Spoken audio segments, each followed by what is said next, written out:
All right, first and foremost, I want to give all honor and glory to the Most High God, Yahweh, Bahashem, Yahweh Shai.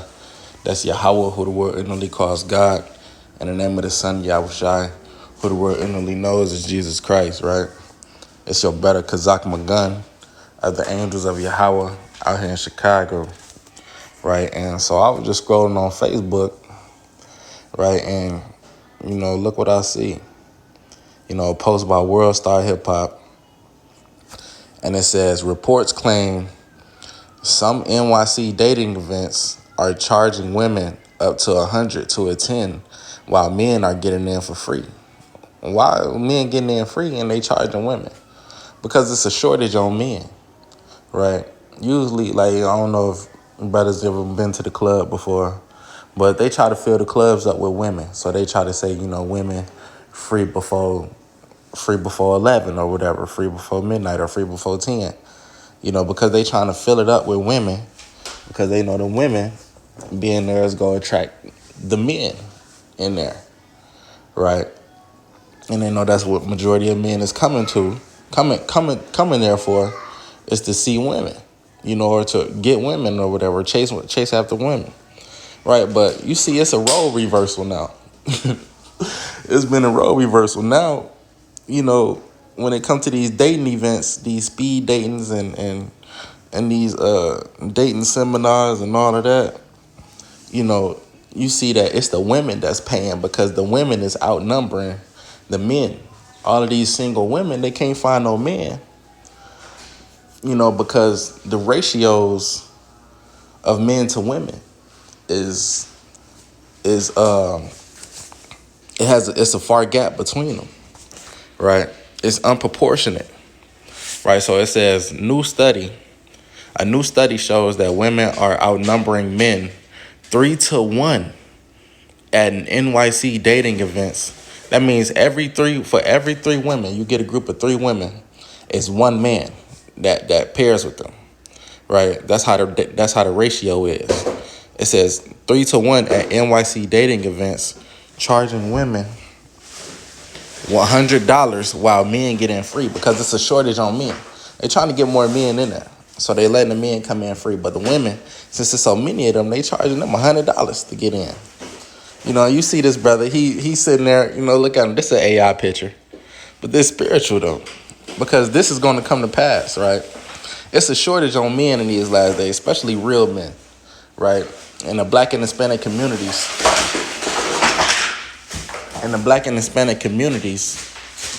Salakia. In the Black and Hispanic communities, you have a shortage on men. You got a lot of men that are, getting incarcerated. You got a lot of men that are being unalived at a massive rate. You got a lot of men that turn to the rainbow community and become, one of those, types of people in those communities or whatever. So it's a shortage on real men, right? Real men, masculine men, what they would call high value men. It's a shortage on those. And ultimately the Israelite man is the top tier man, right? Because we follow God and we're both masculine. We're not like the men in the Christian church that get emasculated, by our women and allow our women to take control in all aspects. We're not like that. We actually real men out here. We protect, provide, and lead, right, under the Most High God, under the spirit of the Most High God, right? So let's go to the scriptures real quick, man. Right. This is because they men getting in free, because it's a scarcity on real men, man. Let's go to Isaiah chapter 13 and verse 12. Let's go to Isaiah chapter 13 and verse 12. It says, I will make a man more precious than fine gold, even a man more than the golden wedge of Ophir, right? So the Lord said he will make a man, and that's not just talking about any man. Let's talk about the Israelite man, right? He says, I'm going to make him more precious than fine gold, right? You can't find fine gold anywhere. And if you do find fine gold, hey, you coming out a hefty price for that. Right? You coming out at a hefty price for that fine gold. Right? That gold is not going to come cheap. You know, that gold, it's a rare thing. It's not abundant. Right? Right now, women, single women, you know, y'all are abundant. But it's a rare and it's a scarcity, right, for single men. I mean, for single men and just men, real men, you know, all together to begin with. Right? So men are going to be high in value, especially the Israelite man. We're going to be high in value in these last days. Yeah, and a lot of women, they're going to be fighting tooth and nail, you know, to have us. No. They're going to be fighting tooth and nail to have us. Right? And to be called by our name. Daddy. No. Play with this. Play with that. Play with that. Salakia. Got a 2-year-old in my hands. Right? But let's go to another scripture, right? This is the book of Isaiah, chapter 4 from the top. It says, and in that day, 7 women shall take hold of one man. And yes, I read that right. It says 7 women shall take hold of one man. And 7 is not an exact number. Well, 7 is an exact number. But in the Bible, spiritually, 7 just represents completion. Right? So a complete number, it could be any number. It could be 5 women, 3 women, 2 women. Right?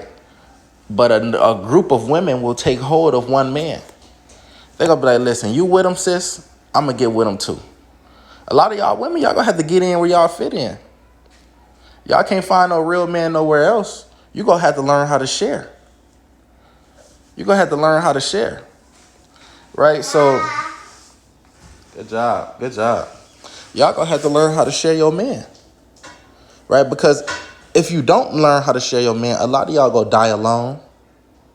A lot of y'all going to be old and miserable. And a lot of y'all ain't going to have protection when shit hits the fan. And shit is getting ready to hit the fan. You see, you got race riots happening with ICE and all of that. Trump is cracking down on us, on the black and Hispanic communities. You know, World War III is on the rise. Famine is on the rise. You know, the country is leading towards civil war. So y'all gonna be needing protection. Y'all gonna be needing protection in these last days. You know, and just to get that protection from a man, you know, y'all go agree with another sister that y'all go both have that man. And y'all go both be with him. Or all 3 of y'all go be with him. You know, or all 4 of y'all, or all 7 of y'all. Go be with that one man. And he's going to be your protector and your husband to take away your reproach. Right? It says, and in that day, 7 women shall take hold of one man, saying, we will eat our own bread and wear our own apparel. Only let us be called by thy name. So they said, hey, we go get our own clothes. We go make our own food. Just let us be called by your name. Just let us be called House of Kazak. Just let us be called House of Aliyah or House of Aharon. Just let us be called that. You know, so to take away our reproach, because it's not safe for us out here. Okay, I see it. I see it. Put it back in there. Just let us be called by your name to take away our reproach, because it's not safe for us out here. You know, we out here, it's all types of things going on. Evil lurking on every corner. We need somebody to protect us. And chiefly, we need a man of God to guide us and instruct us in these days of darkness. And that's what a lot of women go realize. The smart ones, that is. Right? A lot of y'all got some waking up to do. Y'all got some waking up to do. And when shit hit the fan, y'all go realize that the Israelite man been right this whole time and that y'all need to get near and get dear with him. Right? Salakia, let me go to another one. Well, matter of fact, let me hit this real quick. So I decided to Google, what is the ratio? I said, what is the ratio of minority men to minority women in the U.S., right? It says the ratio of minority men to minority women varies significantly by group, right? And I typed in minority, you know, because blacks and Hispanics are mainly get labeled as the minority in the U.S. and the Israelites are blacks and Hispanics, right? So just to get the ratio, it says the ratio of minority men to minority women varies significantly by group. For the black population, there are approximately 88 to 91 men for every 100 women. So you gather a group of 100 women, it's only 88 to 91 men that could cover that group of 100 women. So that means some of those women are either going to be husbandless, or some of those women are going to have to share a man. Now, you pick one. Are you going to share a man and be happy? Or is you go die alone, sis? Which one? Now, this ain't the time to be selfish here, right? You got all throughout the scriptures of women sharing men, right? This is the book of 1 Samuel, chapter 1. It says, now there was a certain man of Ramathaim Zophim of Mount Ephraim, and his name was Elkanah, right? The son of Jeroham, the son of Elihu, the son of Tohu, the son of Zuph, an Ephrathite, right? And he had 2 wives, right? So this brother, he had 2 wives. It says the name of the one was Hannah. The name of the one was Hannah, right? And the name of the other Peninnah. And Peninnah had children, but Hannah had no children. So this brother, he had 2 wives, right? Let's go to another example, right? And this is all biblical. This is in the law, man. Right? Let's go to the book of Deuteronomy, right? Chapter 24. Right? Salakia.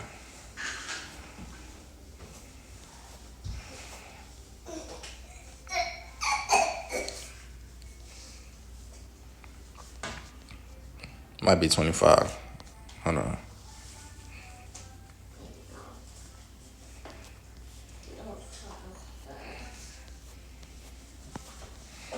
Hold on. Bear with me.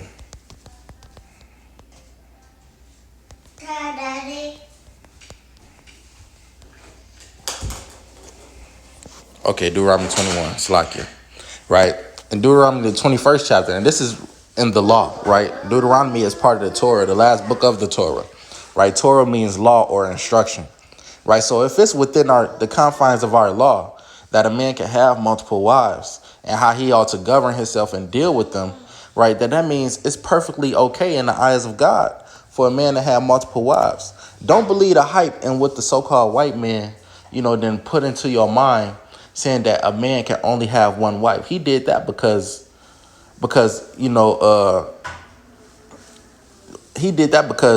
their birth rate is low, and certain high caliber men were taking all the women. So they decided to make a law that you can only have one wife, right? But that was never ordained in God's eyes, right? This is Deuteronomy 21:15. It says, if a man have 2 wives, one beloved and another hated, right? So this brother, he got 2 wives. He liked one more than he liked the other, right? It says, and they have borne him children, both the beloved and the hated. And if the firstborn son be hers that was hated, then it shall be when he maketh his son to inherit that which he have, that he may not make the son of the beloved firstborn before the son of the hated, which is indeed the firstborn. So if he had 2 wives, and the one he didn't like bore him a son first, right? And then the one that he do like more, bore him a son second. He can't just make the second son that he like with the wife that he like more, he can't make that son the heir of all his things. He can't make that son the one that gets everything in his will. No, because the firstborn is the one that's supposed to get everything in your will. So despite him him liking that wife less, he still has to honor that son, that firstborn son that came from that wife. Right? So it's laws in how men ought to govern themselves, right, when they have multiple wives. Right, let's go to the book of Exodus.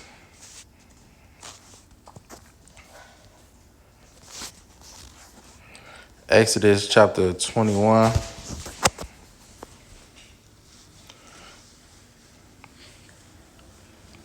Right, this is Exodus chapter 21, and Slakia, my son keep coming up asking me to open his Play-Doh. Right, this is Exodus chapter 21 and verse 9. It says, if he have betrothed her unto his son, meaning this man had betrothed, a Hebrew woman to his son, right? It says a Hebrew servant, right? A servant girl, right? But he could betroth a servant girl to his son, right? It says, and if he have betrothed her unto his son, he shall deal with her after the manner of daughters, right? Verse 10, if he take him another wife, right? So if the son takes him another wife, right? The son that got betrothed to this woman, if he takes him another wife, then this is how he ought to move with it. Let's say her food, her raiment, and her duty of marriage shall he not diminish, right? So if you take another wife when you already got one, right, then that first wife that you had, everything that you was giving to her, you got to continue to get that to her. You can't take food off her plate and give it to that next woman, right? You can't take clothes off her closet or off her back and give it to that next woman. You can't do that. You got to be able to support that, right? But that's why when we read in Isaiah 4:1, the women said this, right? Because they're going to be humble in that day. It says, in that day, 7 women shall take hold of one man, saying, we will eat our own bread and wear our own apparel. Only let us be called by thy name to take away our reproach. So they go get their own food. They go get their own clothes. We ain't going to have to provide for them. Right? They just go want us for the protection that we go provide. Right? And for the spiritual guidance that they could get from us. Right? That's the benefit that they really need. Right? The connection that we have to God. Right? Because they need a head. They ain't gonna be able to all that independent woman, that independent woman shit, and that self-made woman and all that shit finna be out the window, man. That mentality finna be out the window. That I'm self-made. I don't need a man for nothing. I got myself here, all this and that. Okay, cool. That's cool, sis. But what you go do when shit hit the fan? It's crazy how y'all only independent when it ain't no danger present. But soon as danger is present, now y'all get real dependent. So which one is it? You got to pick a side, right? So I'm gonna get another scripture on brothers having 2 wives, and I'm gonna close up off that after that, right? So this is the book of Judges, chapter 8 and verse 30, right? Judges chapter 8 and verse 30. It says, and Gideon had 70 sons of his body begotten. So this man had 70 sons. 3 score. A score is 20. A score is 20. So 3 score is 3 times 20. So that's 60. And then it said and 10. So that's another 10. So that's 70. It says, so this man had 70 sons, right? Why? It says, for he had many wives, right? And his concubine, right? So he had concubines and all that, right? Solomon had concubines. Right, let's go to the book of 1 Kings, chapter 11. It says, but King Solomon loved many strange women, together with the daughter of Pharaoh, women of the Moabites, Ammonites, Edomites, Zidonians, and Hittites, of the nations concerning which the Lord said unto the children of Israel, you shall not go in unto them, neither shall ye come in unto you, for surely they will turn away your heart from after their gods. Solomon clave unto these in love. It says, and he had 700 wives. So Solomon had 700 wives. This man is a king, the wisest king to ever live, right? The wisest king to ever live. And he had 700 wives, man. 700. And it don't just stop there. It says, and 300 concubines. His wives turned away, but his wives, they turned away his heart. Why did they turn away his heart? Because he started getting weak as he got older, right? He started getting weak in the mind and starting to let them do their own thing. He wasn't laying that law down in the household as he should have, and that's something that all men, that we all got to check ourselves for. If you got wives, you got to make sure that law stays laid down, right? You got to make sure that you continue to keep your foot down and not let the women, rule over you, but instead you're supposed to rule over her, as it says in Genesis, right?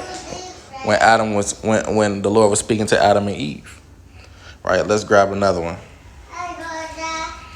Let's go to 2 Samuel chapter 6. Chapter 5, I think that's what I want. Right, this 2 Samuel chapter 5 and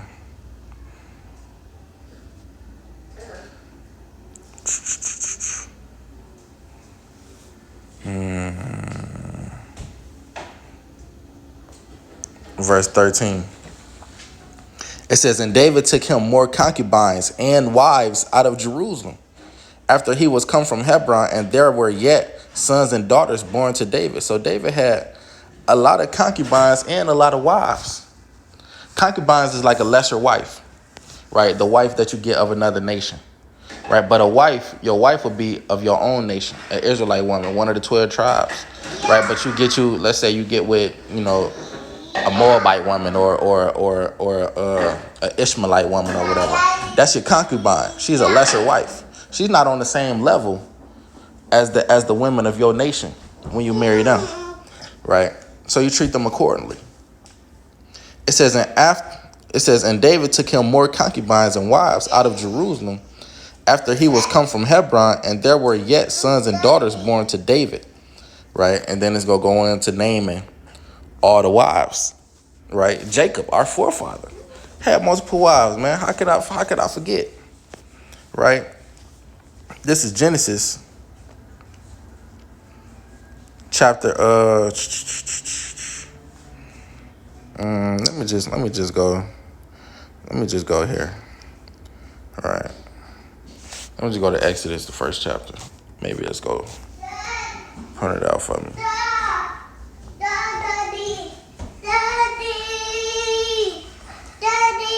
No. Okay. Salakia, bear with me, y'all. Right, let me just go to Genesis. I believe I want 29.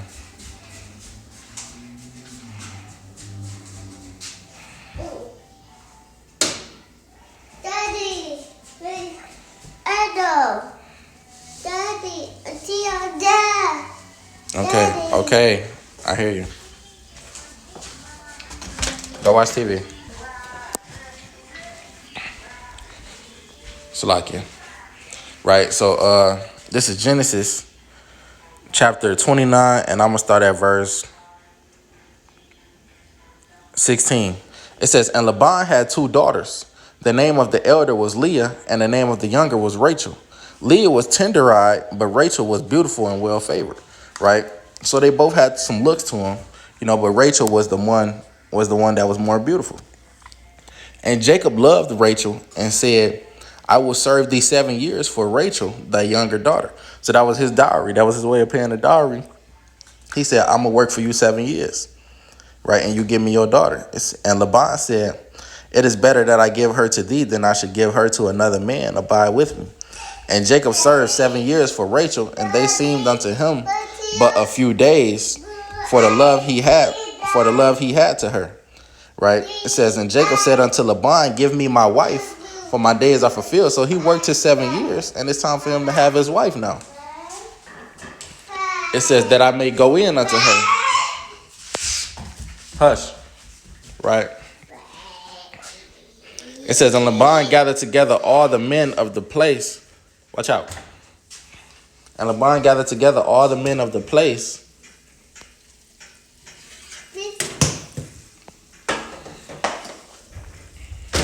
Salakia, and made a feast. And it came to pass in the evening that he took Leah his daughter and brought her to him and went in unto her.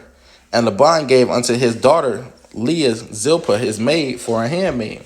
And it came to pass that in the morning, behold, it was Leah. So Laban played the trick on Jacob, right? He was supposed to get Rachel. He worked all them years for Rachel, but Laban gave him Leah instead. It said, Salakia. And it came to pass that in the morning, behold, it was Leah. And he said to Laban, what is this thou hast done unto me? Did not I serve with thee for Rachel? Wherefore then hast thou beguiled me? And Laban said, it is not be so done in our country to give the younger before the firstborn. Fulfill her week, and we will give thee this also for the service which thou shalt serve with me yet 7 other years. And Jacob did so and fulfilled her week, and he gave him Rachel his daughter to wife also. So Laban gave Jacob both of his daughters to wife, and both of his daughters came with maidservants. And as you read on, those maidservants, Zilpah and Bilhah, right, they became Jacob's wives as well, right? So even our forefather Abraham had 2 wives, man, right? This is the book of Genesis. What's that I want? 16?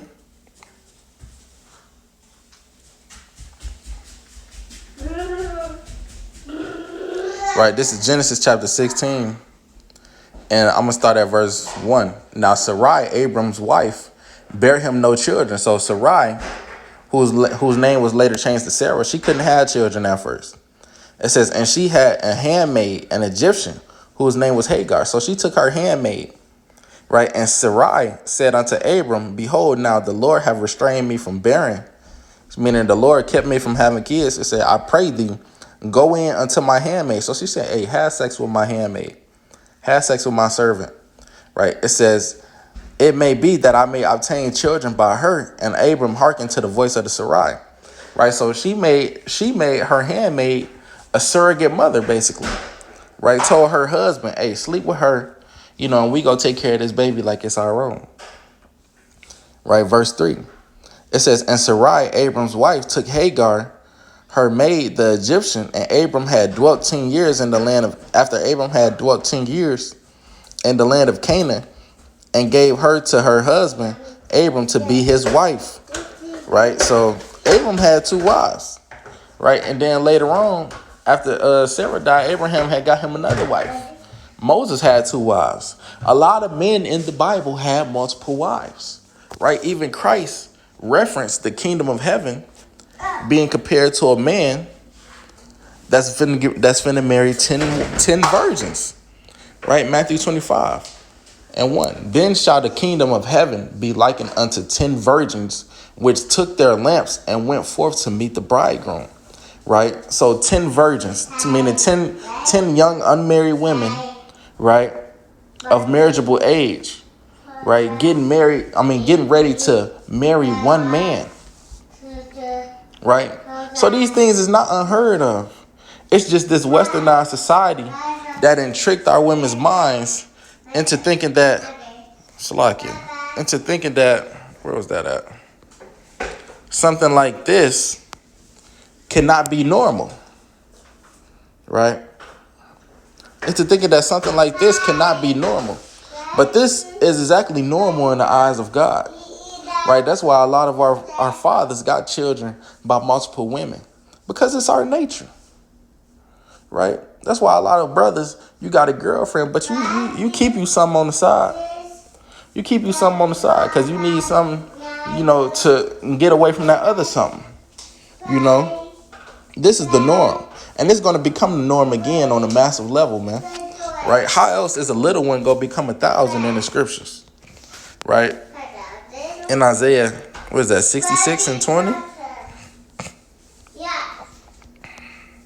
Let me see. Let me just type it in.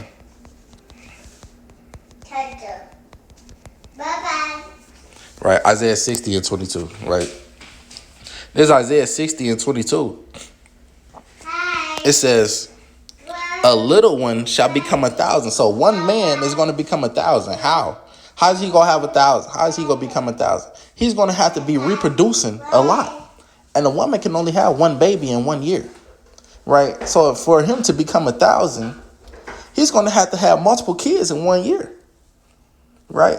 And the only way for him to do that is for him to have multiple wives, right? Every Israelite man is gonna have multiple wives in the kingdom. Y'all women just gotta get over that. Y'all just gotta play y'all role, man. Y'all just gotta play y'all role. And that's all it is, man. So with that, I want to give all honor and glory to the Most High God, Yahweh Ba'Shem Yahushua. It's your brother Kazak Magun. Hey, and y'all women, y'all, hey, don't be afraid to share your man. You know, don't be afraid to do that, man. Right? It's God. It's godly. Right? It's godly. Sharing your man is godliness.